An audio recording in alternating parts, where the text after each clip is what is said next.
ಪ್ರತಿಮೆಗಳು 11 ಇದ್ದಾವೆ, ಒಂದಲ್ಲ. ಒಂದು ಅವರು ಎಲ್ಲರೂ ಕೂಡ ಇರೋ ಪ್ರತಿಮೆಗಳದು. ಪ್ರತಿಮಾ ನಿತ್ಯ ಎಷ್ಟೆಷ್ಟು ಕ್ಲಿಯರ್ ಮಾಡ್ತಾರೋ ಅದನ್ನ ಹೋಗ್ತದೆ ಒಂದರಲ್ಲಿ. ಎರಡನೇದು ವ್ರತ ಪ್ರತಿಮಾ, ಅವನಿಂದ ಸ್ಟಾರ್ಟಿಂಗ್ ಆಗ್ತದೆ. ರೋಷದ ಉಪವಾಸ, ವ್ರತ ಪ್ರತಿಮಾ, ಸಾಮಯಿಕ, ಮತ್ತು ಇವೆಲ್ಲ ಒಂದು ರೀತಿ ಇರ್ತದೆ. ಶ್ರಾವಕರಿಗೆ ಪ್ರತಿಮಾ ತಗೊಂಡ ತಕ್ಷಣವೇ ಅವರಿಗೆ ಶುದ್ಧತೆ ಉತ್ಪನ್ನ ಆಗುತ್ತೆ. ಶುದ್ಧತೆ ಅಂದರೆ ಶುದ್ಧವಾದ ಆಹಾರ ತಗೋಬೇಕು. ನೀವು ಒಬ್ಬರೇ ಮನೆಯಲ್ಲಿ ನೀವು ಒಬ್ಬರೇ ಪ್ರತಿಮೆ ತಗೊಳ್ಬಾರ್ದು. ಯಾಕೆ ತಗೋಬಾರ್ದು ನಿಮಗೊಂದು ಪ್ಲಾನ್ ಹೇಳ್ತೀನಿ. ಅದರಿಂದ ಏನು ತೊಂದರೆ ಆಗ್ತದೆ ಅನ್ನೋದ್ರ ಬಗ್ಗೆ. ನಿಮಗಾಗಿ ಎಕ್ಸ್ಟ್ರಾ ಆಹಾರ ಮಾಡಬೇಕಾಗತ್ತೆ. ನಿಮ್ಮ ಮನೆಯವರಿಗೆ ಏನಾಗುತ್ತೆ, ತೊಂದರೆ ಆಗುತ್ತೆ. ಅವರೂ ಪ್ರತಿಮೆದಾರಿ ಆದರೆ ಇಬ್ಬರು ಜೊತೆಯಲ್ಲಿ ಆಹಾರ ಕಾಸು ಬಾಕಿಯದ್ದೆಲ್ಲ ಆಹಾರ ಆಗಿ ಹೋಗಲಿ, ಏನು ಬೇಕಾದ್ರೂ ಆಗಲಿ.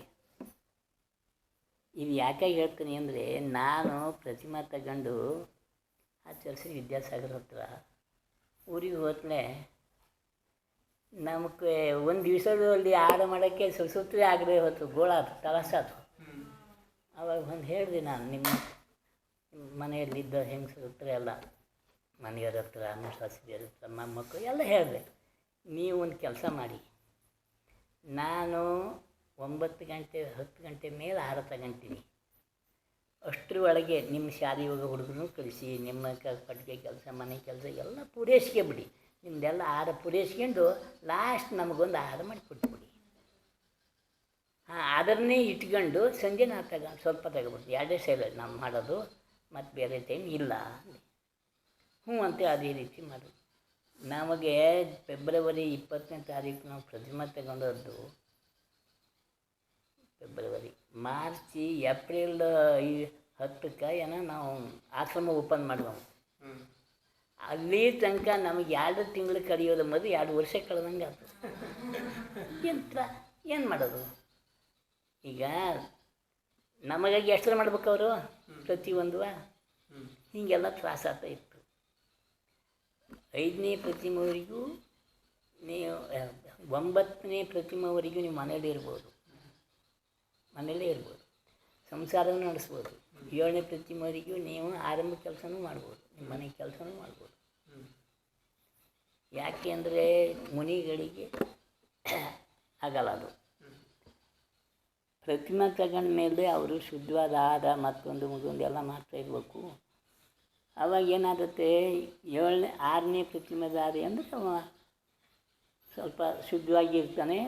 ಅವನಿಗೆ ಪ್ರತಿಕ್ರಮಣ ಮಾಡೋದು, ಸಾಮಯಿಕ ಮಾಡೋದು, ಅಧ್ಯಾಯ ಮಾಡೋದು ಎಲ್ಲ ಇಂತಿಷ್ಟು ಟೈಮ್ ನಿಟ್ ಮಾಡ್ಕೊಂಡಿರ್ತಾನೆ.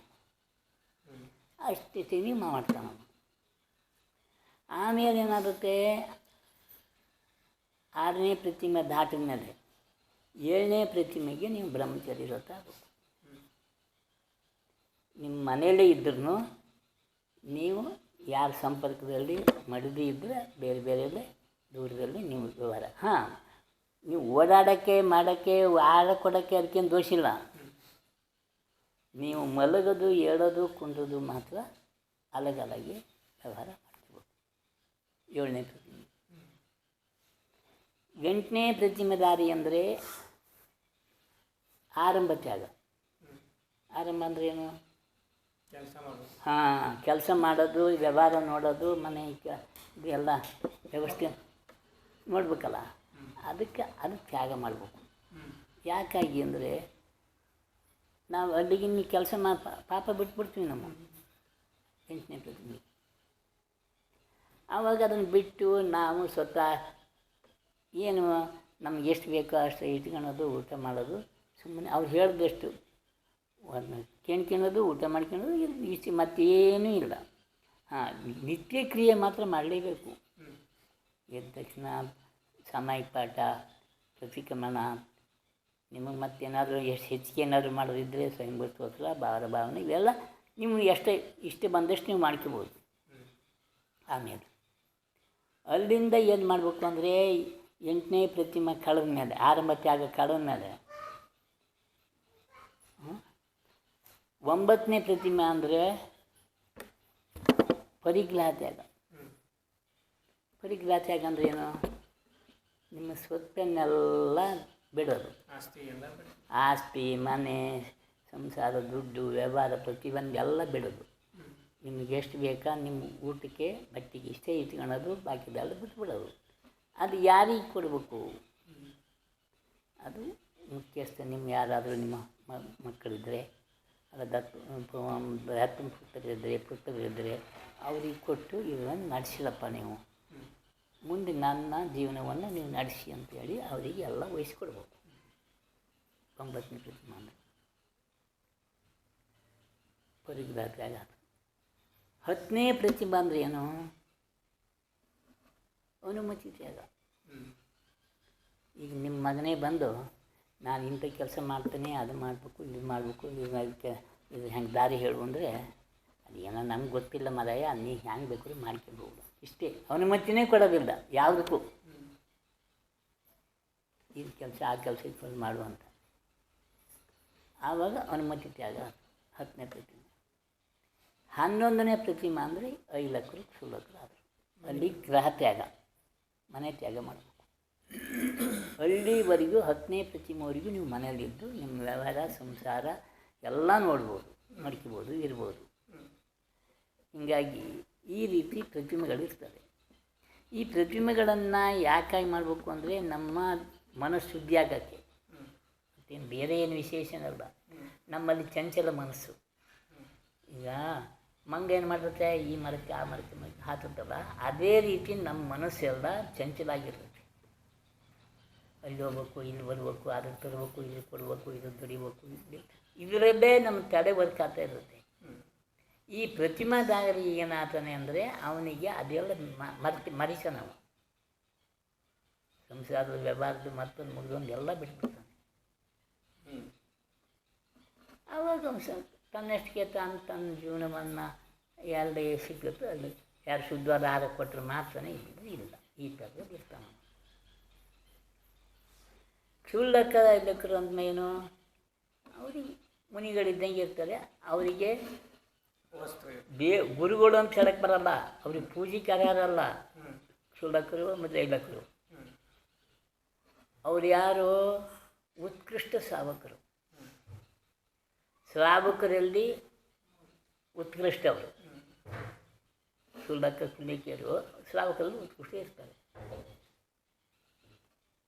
ಅವ್ರಿಗೆ ನಗು.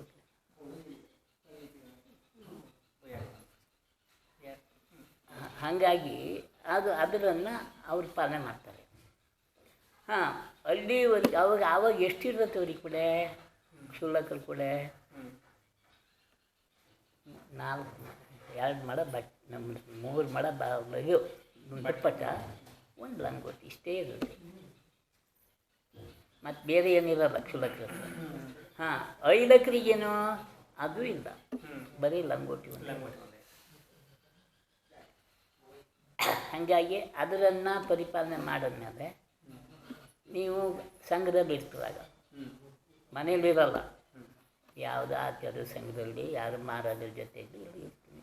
ಅವ್ರು ಏನೇನು ದಾರಿ ಹೇಳ್ತಾರೋ ಆ ರೀತಿ ಎಲ್ಲ ಕಲ್ತ್ಕೊಂಡು ಆವಾಗ ನಾವು ಅದನ್ನು ರೆಡಿ ಮಾಡಬೇಕು. ನಾವು ನಾಳೆಗೆ ನಾ ದೀಕ್ಷೆ ತಗೊಂತೀನಿ ಅಂತ ಹೇಳಿದ್ರೆ ಅದಾಗಲ್ಲ. ಏನಮ್ಮ ಹಾಕ್ಬಿಟ್ಟು ಮನೆ ಹೋಗೋ ಕಡೆ ಮಾಡೋಣ ಹಾಕು.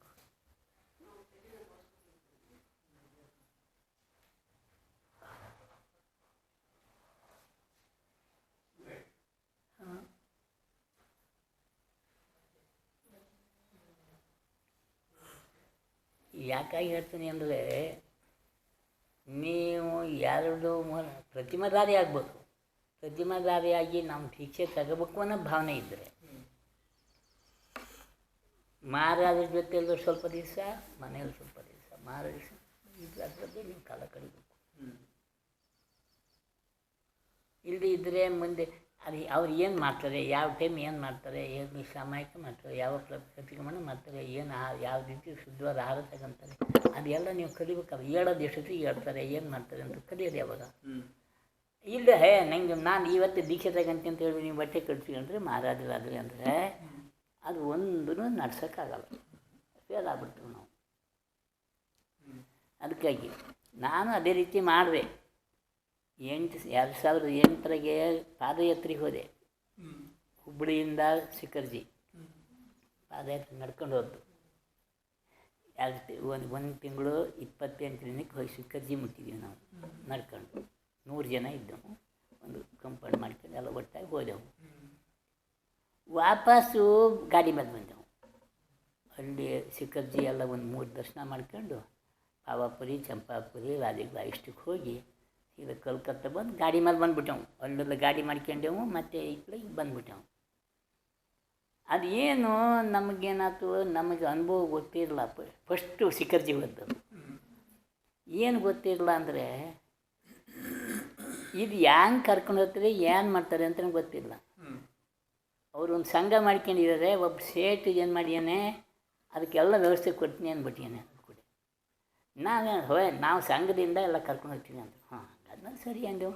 ನಾವು ಬೇಕಾದ್ರೆ ಸ್ವಲ್ಪ ಕೊಟ್ಬಿಡೋಣ ಅವ್ರಿಗೆ ಅಂತ. ಕೊನೆಗೆ ನೋಡೋ ತನಕ ಅದು ಪೂರ್ತಿ ಅದು. ಅವ 2 ಗಾಡಿ, 2 ಲಾರಿ, 1 ಕಾರು ಇಷ್ಟು ಕೊಟ್ಟೆ ಅವರಿಗೆ ಓಡಾಡೋಕ್ಕೆ. ಯಾಕೆಂದರೆ ಮುಂದೆ ಹಿಂಗೆ ಜಾಗ ನೋಡೋದು, ಉಳಿಯೋದು, ಮಾಡೋದು ವ್ಯವಸ್ಥೆ ಮಾಡಬೇಕು. ಒಂದು ಲಾರಿ ಮೇಲೆ ಆ ಊಟಕ್ಕೆಲ್ಲ ಆಹಾರ ಇಟ್ಕೊಳ್ಳೋದು, 1 ಗಾಡಿ ಮೇಲೆ ನೀರು ಎಲ್ಲ ವ್ಯವಸ್ಥೆ ಇಟ್ಕೊಂಡು 4 ಜನ ಅಡುಗೆದು ಎಲ್ಲ ಅವನ ದುಡ್ಡಿನಾಗೆ ಇವ್ರು ಮಾಡೋದು. ಇವ್ರಿಗೆ ಈ ಸಂಘದಲ್ಲಿ ಮಾಡಲ್ಲ ಇವರು. ಹಾಂ, ಇದನ್ನು ನಾವು ತಪ್ಪು ಮಾಡೋ ಏನು ಮಾಡೋದು, ನಾವು ಹೊಲ್ಟಾಗೈತಿ ಹಿಂಗೆ ಅರ್ಧದಲ್ಲಿ ಬಿಟ್ಟು ಹೋಗೋಕ್ಕೆ ಬರೋಲ್ಲ, ಇದು ಮಾಡಕ್ಕೆ ಅಂತ ಅವ್ರ ಕೂಡ ಹೋಗಿ ಪೂರೈಸಿ ಕರೆಕ್ಟು 2.5 ತಿಂಗಳಿಗೆ ಮನೆಗೆ ಮುಟ್ಟಿದ್ದೀವಿ ನಾವು. ಅಲ್ಲಿಂದ ಬಂದ ತಕ್ಷಣ ಏನಾಯ್ತು, ಹುಬ್ಬಳ್ಳಿಗೆ ಬಂದು ಇಳಿದಮ್ಮ ಟ್ರೈನಾಗೆ. ಹಾಗೆ ಇದರಲ್ಲಿ ಲಕ್ಷ್ಮೇಶ್ವರದಾಗೆ ನಮ್ಮ ಪಾಯಸಾಗರು ಚಾತುರ್ಮಾಸ ಮಾಡಿದ್ರು 2008ರಲ್ಲಿ. ನಾವು ಅಲ್ಲಿಂದ ಬಂದಿದ್ದೀನಿ. ಅಲ್ಲಿದ್ದು ನಮಗೆ ಸರಿಯಾಗಿ ಆಹಾರ ಕೊಡೋಕ್ಕೆ ಮಾಡೋಕ್ಕೆ ಸಿಕ್ಕಿಲ್ಲ ಅಂದು ನಾವೊಂದು 8 ಜನ ಗ್ರೂಪ್ ಇದ್ದೆವು ನಾವು, ನಮ್ಮ ಊರಿನವರು. ನಾವು ಹೋಗಿ ಮರದಲ್ಲಿ ಆಹಾರ ಕೊಟ್ಟು ಹೋಗೋಣ ಅಂದೆವು. ಹೋದೆವು. ಹೋದ್ಕೊಳ್ಳೆ ಏನಂದರು, ಅಲ್ಲ ನೀವು ಶಿಖರ್ಜಿಗೆ ಹೋಗಿ ಹಾಗೆ ಬಂದಿರಲ್ಲ ನೀವು, ಏನು ಅದೇ ಇರಬೇಕಿತ್ತು. ಅವರು ಅಂತ ಮೋಕ್ಷಕ್ಕೆಲ್ಲ ಹೋದ ಜಾಗಕ್ಕೆ ಹೋಗಿ ನೀವು ಹಿಂದೆ ಅದಕ್ಕೆ ಬಂದಿರಿ ಅಂತ. ಹೌದು, ನಮಗೇನೂ ಗೊತ್ತಿಲ್ಲದೆ ಅಲ್ಲಿ ಹೋಗಿ ನಾವು ಏನು ಮಾಡೋದು, ಓದೋಕ್ಕೆ ಬರೋಲ್ಲ, ಬರೆಯೋಕ್ಕೆ ಬರೋಲ್ಲ, ಭಾಷೆ ಬರೋಲ್ಲ, ಇಷ್ಟ ಆಗ್ತದೆ. ಮತ್ತು ವ್ರತ ನಿಯಮಗಳು ನಮಗೆ ಗೊತ್ತಿಲ್ಲ. ಕಲಿಯೋದು ಹೆಂಗೆ, ನಮಗೆ ಯಾರು ದೀಕ್ಷೆ ಕೊಡ್ತಾರೆ, ಯಾರು ನಮಗೆ ಇದೆಲ್ಲ ಕೊಡ್ತಾರೆ, ಯಾರೂ ಕೊಡೋದಿಲ್ಲ. ಆವಾಗ ನಾವು ಏನು ಮಾಡಬೇಕು ಅಂತ. ಅದು ಎಲ್ಲ ವ್ಯವಸ್ಥೆ ಆದತ್ತೆ, ನೀವು ಅದ ರೀತಿ ಮಾಡಿದರೆ ನೀವು ಅಲ್ಲಿ ಇರಲ್ಲ, ಬಂದಿರಿ ಅಂದರು. ಹಾಗೆ ಆವಾಗ ನಮ್ಗೆ ತಲೆ ಬಂತು ನನಗೆ, ನಾವು ಇನ್ನೂ ಗುರುಗಳ ಹತ್ರಲ್ಲೇ ಇರಬೇಕು. ಖಾಯಂ ಅಂತಲ್ಲ, ಕರೆಕ್ಟ್ 2 ತಿಂಗಳು ಮಹಾರಾಜರ ಜೊತೆಯಲ್ಲಿ, ಪಾಯಸಗಳ ಜೊತೆಯಲ್ಲಿ 2 ತಿಂಗಳು ಮನೇಲಿ. ಯಾಕೆ ಮನೆಗೆ ಯಾಕೆ ಅರ್ಜಿ ಅಷ್ಟು ತೊಂದರೆ ಅಂದರೆ, ಎಲ್ಲ ವ್ಯವಹಾರ ಪೂರ್ತಿ ಒಂದು ನನ್ನ ಕೈಲಿತ್ತು. ಇವರು ಮಕ್ಕಳೇನು ಮಾಡೋರು, ನಮ್ಮ ಸೈನು ಇದಕ್ಕೆಲ್ಲ ಮಾತ್ರ ಬರೋರು ಅಷ್ಟೇ. ಎಲ್ಲ ಕೆಲಸ ಅವರೇ ಮಾಡೋರು, ನಾನೇನು ಮಾಡೋದೇನಿಲ್ಲ. ಆದಷ್ಟಕ್ಕೇನಾಯ್ತು, ಅದು ವ್ಯವಹಾರ 2 ತಿಂಗಳು ಮನೆಗೆ ಬಂದಿದ್ದರೆ ಅವರಿಗೆಲ್ಲ ತೊಂದರೆ ಇಲ್ಲ. ಈ ರೀತಿಯಾಗಿ ಕಡೆಗೆ ಬಂದು ಅವರಿಗೆಲ್ಲ ವ್ಯವಸ್ಥೆ ಮಾಡಿದೆ. ಹಾಂ, ಆವಾಗ ಏನಾಯ್ತು, 2010ರಾಗೆ ಅವ್ರ ಜೊತೆಲಿ ಇದ್ನಾ, ರಾಣಾಪುರದಾಗಿದ್ದೆವು. ನೀವು ಆಚರಿಸಿ ಕುಂಡಲ್ಪುರದಾಗ ಇದ್ದಾರೆ, ಹೋಗಿ ಅವ್ರ ಹತ್ರ ಪ್ರತಿಮೆ ತಗೊಂಡು ಬನ್ನಿ ವಿದ್ಯಾಸಾಗರ ಹತ್ರ ಅಂತ ಮತ್ತೊಬ್ಬರು ಭಟ್ರು, ಅದು ಮತ್ತೊಬ್ಬರು ನಮ್ಮ ಜೊತೆ ಮಾಡಿ ಕಳಿಸೋದು. ಅವ ಮರಾಠದಮ್ಮ. ಅವು ಒಟ್ಟು ಹೋಗಿ ಒಂದು 4-5 ದಿವಸ ತನಕ ಅವನ್ನ ದರ್ಶನ ಮಾಡೋಕ್ಕಾಗಲ್ಲ. ನಾವು ನಮಗೆ ಮಾತು ಬರೋಲ್ಲ. ಅವ್ರು ನಮ್ಮ ಬುಡಕ್ಕೆ ಹೋಗಿ, ನಿಮ್ಮ ಬುಡಕ್ಕೆ ಹೋಗ್ಬಿಟ್ಟಿದ್ರೆ ನಾವೇನು ಮಾಡೋದು, ನಿಂಗೆ ಮಾತು ಬರೋದು, ನನ್ನ ಮಾತು ನಾವು ಮಾತಾಡೋಕ್ಕಾಗುತ್ತೆ. ನಿಮಗೆ ಒಂದು ಬುಡಕ್ಕೆ ಹೋಗಿಕ್ಕೆ ಬಿಟ್ಟಿದ್ರೆ ಮಾತಾಡೋದು ಹಿಂಗೆ ಮಾಡಿ ವಾಪಸ್ ಇದಕ್ಕೆ ಬಂದವು ದಮ್ಮು ಜಿಲ್ಲೆ. ಅಲ್ಲಿಗೆ ಬಂದ ಮೇಲೆ ಅವ್ರ ದರ್ಶನ ಮಾಡಿ ಮಾರನೇ ದಿವಸ ಫೆಬ್ರವರಿ 20ನೇ ತಾರೀಕು ಅವತ್ತು 2010ರಾಗೆ ಅವ್ರು ಬೆಳಗ್ಗೆ ಮುಂಚೆ ಅವ್ರನ್ನ ಪ್ರಯತ್ನ ಮಾಡಿ ಅವ್ರ ಕೂತಿದ್ರು. ಅವರು ಇದು ರೂಮಿನ ಹತ್ತಿರದಾಗೆ ನಾವು ರೂಮ್ ಮಾಡ್ಕೊಂಡಿದ್ದೆವು ಇಬ್ಬರು. ಬೆಳಿಗ್ಗೆ ಎದ್ದು ಕಾದ್ಕೆ ಕೂತ್ಕೊಂಡೆವು. ಏನು ಬಾಕಿ ಟೀಮ್ ಹೋಗ್ಬಿಡಲ್ಲ, ಅವ್ರು ಎದ್ದು ಹೊರಗೆ ಬರ್ತಾರಲ್ಲ ಆವಾಗಲೇ ಹೋಗಿ ಅವ್ರನ್ನ ನಮಸ್ತೆ ಮಾಡಿ ಹೇಳಬೇಕು ಅಂತ. ಅವು ಸೀದಾ ಬಾಗಿಲು ತೆಗೆದ್ರು ಹೊರಟರು, ಸೀದಾ ಬಂದುಬಿಟ್ರು, ನಮ್ಮ ಬುಡಕ್ಕೆ ಬಂದುಬಿಟ್ರು. ಬಂದ್ರೆ ಏನಂದ್ರೆ ಹಿಂಗೆ ದಾರಿಗೆ ಬಂದರು, ಮೇಲೆ ಛತ್ತಿಗೆ ಏಣಿ ಮೇಲೆ ಹೋಗ್ಬಿಟ್ರು. ನಾವೇನಾಯ್ತು, ಏಣಿ ಬಿಡ್ಕೆ ಹೋದೆವು, ಹಿಂದ್ಗಡೆ ಇದ್ದೀವಿ ನಾವು, ಅಲ್ಲಿ ಕುತ್ಕೊಂಡು ಅಲ್ಲಿ ಹೋಗೋಣ ಅಂತ. ಏಣಿ ಬಿಡ್ಕೆ ಹೋಗೋದಕ್ಕೆ ಬಾಗಿಲು ಬಂದ್ ಮಾಡಿದ್ರು. ನಾವು ಹೋಗೋದು ಹೆಂಗೆ, ಅಲ್ಲೇ ಸಿಕ್ಕಂಡೆ ಕಡೆ ಇನ್ನೇನು ಮಾಡೋದು ಅಂತ ಒಂದು 4-5 ನಿಮಿಷ ಬಿಟ್ಟು ಬಾಗಿಲು ದಬ್ಬೆ ಲಾಕ್ ಮಾಡಿ ನಾವು ಬರೀ ಬಾಗಿಲೊಂದು ಹಾಕಿದ್ರು, ಯಾರು ಬರಬಾರ್ದು ಅಂತ. ಸೀದಾ ಮ್ಯಾದ ಹೋದೆ, ಸುತ್ತ ಹಾಕಿ ಹೋಗಿ ಅವರು ಕೂತಿದ್ರು. ಅವರಿಗೆ ನಮಸ್ತೆ ಮಾಡಿ ಹೀಗೆ ಪಾಯಸಾಗಲು ಕಳಿಸಿದ್ದಾರೆ, ಪ್ರತಿಮೆ ತಗೊಂಡು ಬಾ, ಮತ್ತು ನೀನು ಆಶ್ರಮ ಓಪನ್ ಮಾಡೋಣ, ಒಂದು ಗೋಶಾಲೆ ಓಪನ್ ಮಾಡೋಣ ಅಂತ ಹೇಳಿದ್ದಾರೆ. ಅದಕ್ಕಾಗಿ ಬಂದಿದ್ದೀನಿ, ನೀವು ಅದಕ್ಕೆ ನಿಮ್ಮ ಹತ್ರ ಬಂದಿದ್ದೀನಿ. ಹಾಂ, ನಮ್ಮ ಕೂಡ ಹೋಗಿನಲ್ಲ, ಅವ್ರೇನು ಮಾಡಿದರು, ಮುಂಚಿನ ದಿವಸ ಸಂಜೆ ಅವ್ರು ದರ್ಶನ ಮಾಡಿಬಿಟ್ಟಿದ್ದಾರೆ. ಅವ್ರಿಗೆ ಮರಾಠಿ ಭಾಷೆ ಬರೋದು, ಸ್ವಲ್ಪ ಹಿಂದಿ ಸ್ವಲ್ಪ ಬರೋದು, ಅದನ್ನ ಹೇಳ್ಕೊಂಡು ಮಾಡ್ಕೊಂಬಿಟ್ಟಿದ್ದಾರೆ. ಹಾಂ, ನಿನ್ನೆ ಇವ್ರು ಹೇಳಿದ್ರು, ಆಗಲೇ ಕಾಯ ಸ್ವರ್ಗ ಮಾಡು ಅಂದರು. ಎತ್ಕೊಂಡು ಈಗ ಎದ್ದು ನಿಂತು ನಮಸ್ತೆ ಮಾಡಿ ಎದ್ದು ನಿಂತ್ಕೊಂಡು ಕಾಯ ಸ್ವರ್ಗ ಮಾಡಿದ್ರೆ, ಮತ್ತು ನಮಸ್ತೆ ಮಾಡಿದ್ರೆ ಅವರು ಕಾಯ ಸ್ವರ್ಗ ಮಾಡಿ ನಿಮಗೆ ಚೆಂದಾಗಿ ನಡೆಸು. ಮತ್ತು ಅದು ಫಸ್ಟೇ ನಾವು ಅದಕ್ಕೆ ಓಪನ್ ಅಂತ ಆಗಿದ್ದಲ್ಲ, ಎಲ್ಲ ಅಲ್ಲಿ ಇರೋರಿಗೆಲ್ಲ ನಂದು ಆಶೀರ್ವಾದ ಹೇಳು ಅಂತ ಹೇಳಿ ಒಂದು ಆಶೀರ್ವಾದ ಕೊಡ್ತೀವಿ. ಇವಿಷ್ಟಕ್ಕೆ 5 ದಿವಸ ಕಳೆದ್ವು ನಾವು. ಎಷ್ಟು ತ್ರಾಸಾಗ್ತು ಅಂದರೆ, ಈಗ ಭಾಷೆ ಬರೆದಿದ್ದು ನಿಮ್ಮ ಅದಕ್ಕೆ ಎಲ್ಲರಿಗೂ, ನಿಮ್ಮ ಮಕ್ಕಳಿಗೆ ಮೊಮ್ಮಕ್ಕಳಿಗೆ ಎಲ್ಲರಿಗೂ ಹೇಳೋದು, ನೀವು ಹಿಂದಿ ಕಲಿ, ಇಂಗ್ಲೀಷು ಮತ್ತೊಂದು ಭಾಷೆ ನಿಮಗೆ ಅವಶ್ಯಕತೆ ಇಲ್ಲ. ಕನ್ನಡ ಮಾತೃಭಾಷೆ ಆಗಿದ್ದರೂ ಹಿಂದಿ ಕಲಿಬೇಕು, ನೀವು ಹಿಂದಿ ಭಾಷೆ ಆದರೂ ಹಿಂದಿ ಗೊತ್ತಿರುತ್ತೆ.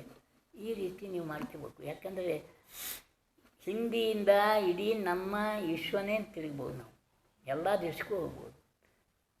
ಇಂಗ್ಲೀಷು ಎಷ್ಟೋ ದೇಶಗಳಿಲ್ಲ, ಅದು ಅದರಿಂದ ಪ್ರಯೋಜನವೂ ಇಲ್ಲ ಇಂಗ್ಲೀಷ್ನಿಂದ. ಈಗೆಲ್ಲ ಇವರು ನೌಕರಿಗಾಗಿ ನಮ್ಮನ್ನು ಗುಲಾಮರು ಮಾಡೋಕ್ಕಾಗಿರೋದು ಇಂಗ್ಲೀಷ್ ಮಾಡಿ ಒಂದು 26 ಅಕ್ಷರಕ್ಕೆ ಒಂದು ಎಲ್ಲ ಭಾಷೆ ಮಾಡಿದ್ದಾರೆ. ಅದ್ರಾಗೆ ಸಂಸ್ಕೃತ ಭಾಷೆಗೆ ಅರ್ಥಕ್ಕೆ ಶಬ್ದನೇ ಇಲ್ಲ, ಕೆಲವಷ್ಟು ಶಬ್ದಕ್ಕೆ ಇಲ್ಲ. ಈಗ ಹಿಂದಿದು ಏನಂತಾರೆ ನಿಮಗೆ ತುಪ್ಪಕ್ಕೆ ಅಲ್ಲಗ, ಇದಕ್ಕೆ ಇಂಗ್ಲೀಷ್ನಾಗೆ ಇಂಗ್ಲೀಷ್ ತುಪ್ಪಕ್ಕೇನು ಹೇಳ್ತಾರೆ,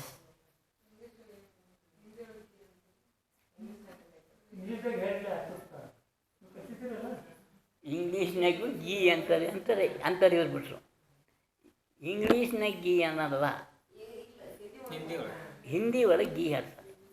ಸಂಸ್ಕೃತಗಳೇ ಗ್ರತ ಅಂತಾರೆ ತುಪ್ಪಕ್ಕೆ, ಕನ್ನಡದಾಗೆ ತುಪ್ಪ ಅಂತಾರೆ, ಮರಾಠಿಗೆ ತೂಪ್ ಅಂತಾರೆ.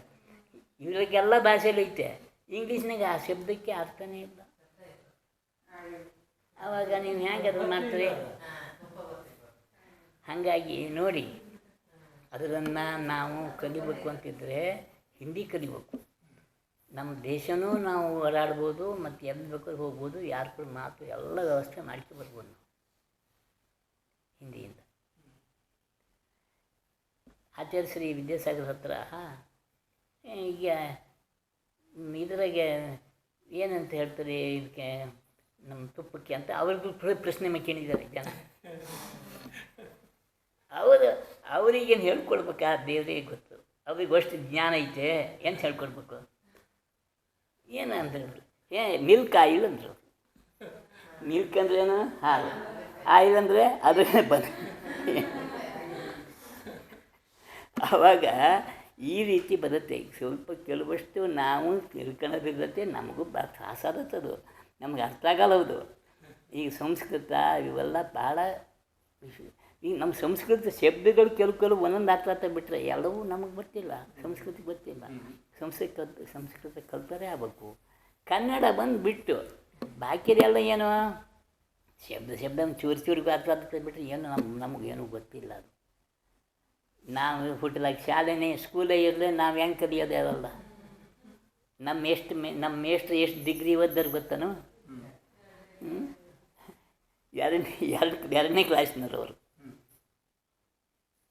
ಅವ್ರು ಕೂಡ ನಾವು ವಿದ್ಯೆ ಕಲ್ತು ನಾವು ಎಷ್ಟು ಕಲಿಬೇಕು ಈ ರೀತಿಯಲ್ಲಿ.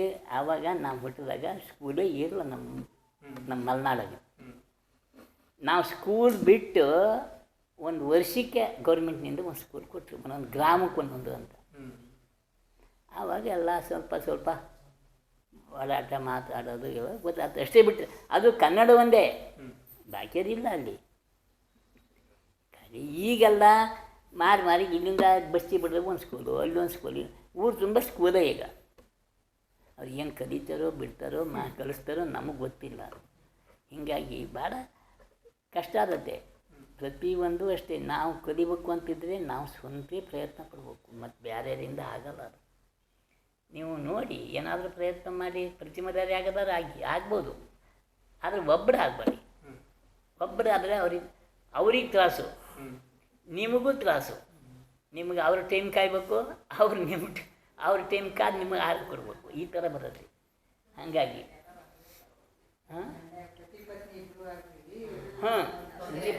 ಇಬ್ಬರೂ ಆದರೆ ಅವ್ರು ಹೇಗೆ ಮಾಡ್ತಾರ, ಶುದ್ಧರಾರ ಆಡೋದು. ಉಳಿದವ್ರಿಗೆ ಹೆಂಗೆ ಸಾಮಾಜಿಕ ಮಾಡಿಬಿಡ್ತಾರೆ, ಅದನ್ನ ಹೋಗುತ್ತೆ, ಅವ್ರದ್ದೇನು ತೊಂದರೆ ಆಗೋಲ್ಲ. ಅಲ್ಲ